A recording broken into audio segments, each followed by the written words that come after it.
સુરતમાંથી પસાર થતી ખાડીઓની સફાઈ શરૂ કરાઈ। પાલિકા કમિશનરે સ્થળ તપાસ કરી જરૂરી સૂચનો આપ્યા। ચોમાસાને ધ્યાનમાં રાખીને સુરતમાં નગરપાલિકા તંત્ર સજ્જ થઈ રહ્યું છે। શહેરમાં દર વર્ષે આવતા ખાડીપૂરને ધ્યાનમાં રાખીને કામગીરી હાથ ધરવામાં આવી છે। શહેરની તમામ ખાડીઓ પર એસએમસી કમિશનર દ્વારા નિરીક્ષણ કરવામાં આવ્યું છે, જેમાં પાલિકાના ડીવાય હેલ્થ કમિશનર આશિષ નાયક સહિત ઝોનલ અધિકારીઓ ઉપસ્થિત રહ્યા હતા।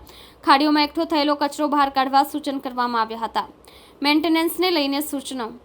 શહેરની તમામ ખાડીઓને સાફ કરવા માટે પાલિકા દ્વારા તૈયારીઓ શરૂ કરી દેવામાં આવી છે। નીચાણવાળા વિસ્તારોમાં ભરાતા પાણીઓનો નિકાલ થાય તે માટે પાલિકા કમિશનર શાલિની અગ્રવાલ મેદાને ઉતર્યા છે। પાલિકા કમિશનર શાલિની અગ્રવાલ સહિત તેમની ટીમો દ્વારા તમામ ખાડીઓ પર નિરીક્ષણ કરવામાં આવી રહ્યું છે। ફ્લડ ગેટ સહિત ખાડીઓ મેન્ટેનન્સ રાખવા પાલિકા કમિશનર દ્વારા તમામ અધિકારીઓને સૂચના આપી છે। પાણી ન ભરાય તે જરૂરી। પાલિકા કમિશનર શાલિની અગ્રવાલે કહ્યું કે ખાડીઓની સફાઈની ઝુંબેશ હાથ ધરવામાં આવી છે।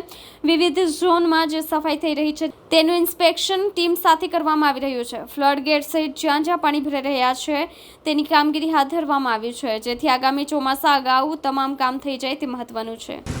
સુરત મહાનગરપાલિકાના વિવિધ વિભાગો અને ઝોન કક્ષાએથી સમગ્ર સુરત શહેરમાં પ્રી મોન્સૂન કામગીરીના કરવામાં આવી રહી છે। ખાસ કરીને સુરત શહેરમાં વિવિધ ખાડીઓ પસાર થાય છે અને એમની ઝુંબેશ સુરત મહાનગરપાલિકા તરફથી સાફ સફાઈ ઝુંબેશ કરવામાં આવી રહી છે। એમના સિવાય storm water drainage, inlet chambers, manhole chambers, ઢાંકણ વગેરેની રિપેર્સ, મેન્ટેનન્સ, ફ્લડ ગેટ્સના રિપેર્સ અને મેન્ટેનન્સની કામગીરી કરવામાં આવી છે।